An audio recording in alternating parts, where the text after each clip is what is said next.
Hey guys, sorry it's been a couple weeks.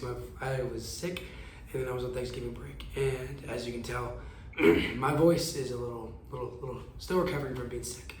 So just bear with me, and we'll get through it. All right. So today we're going to be doing Aaron's Apologetics episode 2, and we're talking about Jesus as the new Adam, and how he saved us as being the new Adam.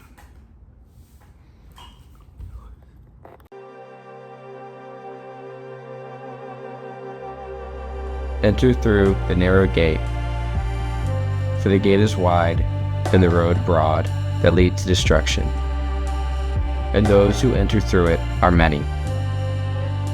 How narrow the gate and constricted the road that leads to life, and those who find it are few. This is the narrow path. Alright, so Jesus is the new Adam, like according to the Catholic Church. The Catholic Church has taught that since for a while, and that is just, it's the truth. Jesus is the new Adam as Mary is the new Eve. That's a whole other episode for the day, but Jesus is the new Adam because he succeeds where Adam failed. And that's the reason why our salvation is so solidified, is because our salvation was hinged on the fact that Christ would reverse the actions of Adam. Because Adam fell out of disobedience. He was trying to reach for God, reach to become like God, and he failed. And he fell out of disobedience. But Christ came down and he ended up rising because of his obedience. Because his obedience was he was so obedient to the Father, and again, so he rose because of obedience, whereas Adam fell because of disobedience.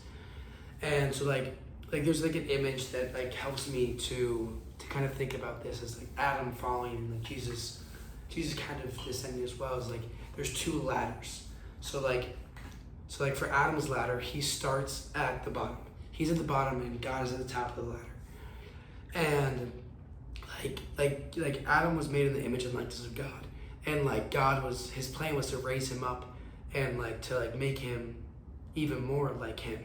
And so that was his plan almost for the beginning for Adam, but Adam wanted it on his own time. I mean, he wanted it now. When he ate from the tree of good and the knowledge of good and evil, he was trying to be like God on his own. He was trying to be like God without God, and that gets impossible, obviously.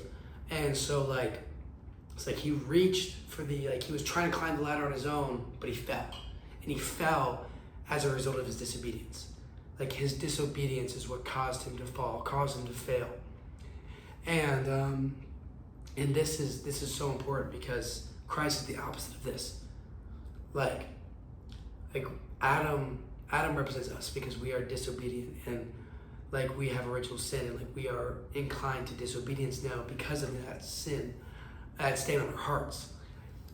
But Christ is God, and Christ is God. So on his ladder, Christ is God. He is already God. He is already in the raised state. But he chose to climb down the ladder and to become human and to become like us. Adam had fallen after, because he was humans before the fall were elevated as they were better than we are now. They were in a more elevated state. And so when Adam sinned, he fell like a beast. He became a beast. We become beasts because of our original sin. And eventually he obviously fell into hell. And because of his disobedience. He fell into a beast, into hell, because as a result of his disobedience, he fell into death. And he fell first into being a beast, then to death, and then to hell. And Christ follows the same path when he becomes human, but he becomes human as a choice, not because of he becomes the human because he chose it. He chose to be like us, but he was obviously still in the elevated state that Adam was in. Because he's God, so he's God and he's man, so he is perfect. He's a mystery. Obviously, we can't understand it, but he chose to die. And that's what fallen humanity deserves. We deserve to die as a result of our sin. Like that is our punishment for sin. And Christ obviously doesn't deserve that because he is God. But he chose to die, and he chose to die the worst of deaths. The death on the cross, the death of the worst criminals. It was a public execution. It was like, this is the example of what not to be. When you do this, when you do these crimes, you will be publicly humiliated. And the point was to deter people from doing those, to being a criminal, to breaking the laws, because you would be humiliated in public like Christ was. And like he was humiliated, and then obviously he descended into hell to retrieve those from Abraham's bosom.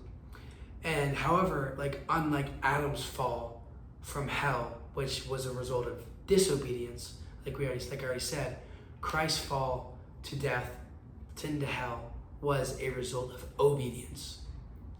And like he ended up there because of his obedience to God and his obedience to the Father, and he obviously eventually would rise from the dead because of this obedience.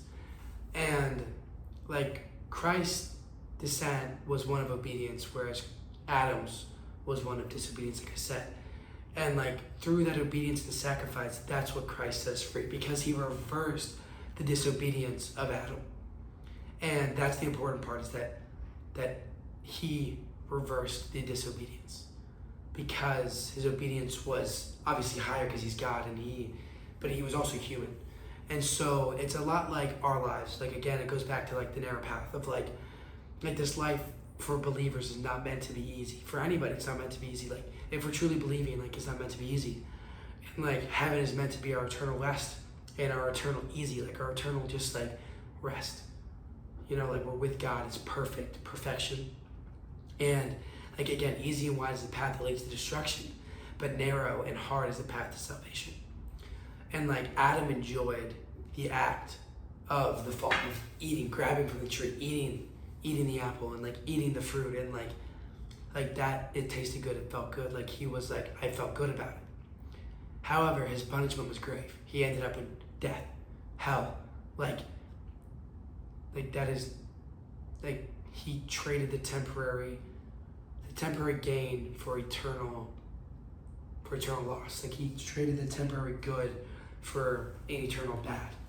And this is like Christ suffered because of his obedience to the Father, because of his unwavering like faith. Obviously, like he didn't want to suffer the way he suffered. He knew he was going to suffer the way he suffered. Like in the Garden of Eden, like, Lord, if there's any way that this cup can pass from me, let it pass. And like, but like because of his faith, because he followed God's plan, he was elevated to the center of the universe as Christ, as Lord, as King, and like of all Christian praise, like Christianity, all based on Christ. Like he's our King, he's God, he's our shepherd, he is the center of the universe, the center of all praise.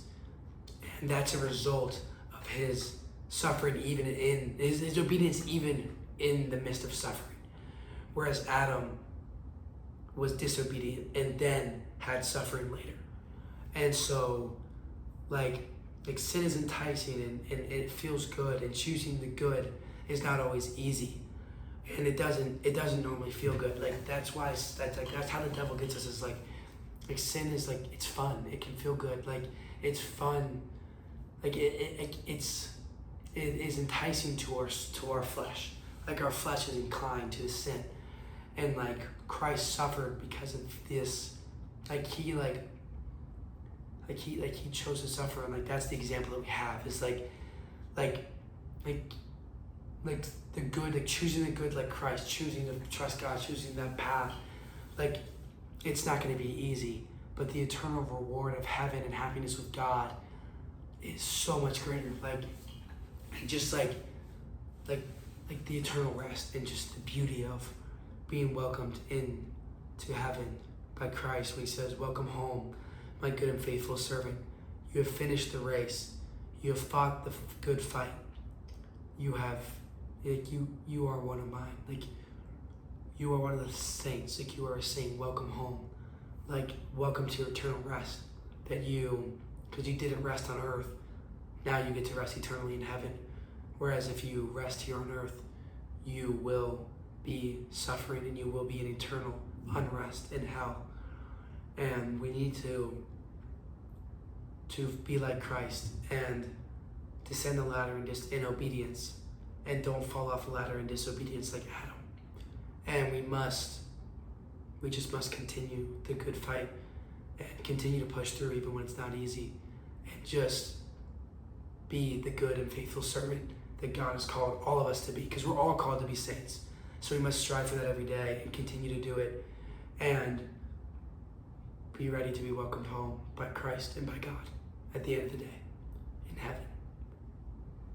All right, thank you guys so much for watching. Thank you for the support you guys have given me. I hope to continue to grow the channel, and just share. Like, give me advice or tips or anything you want to see. Like, just continue to interact and help me out with the channel, and share with as many people as you can. And just thank you for watching. Make sure you like and subscribe and share, and go follow the Instagram and the TikTok. And thank you so much for watching. God bless.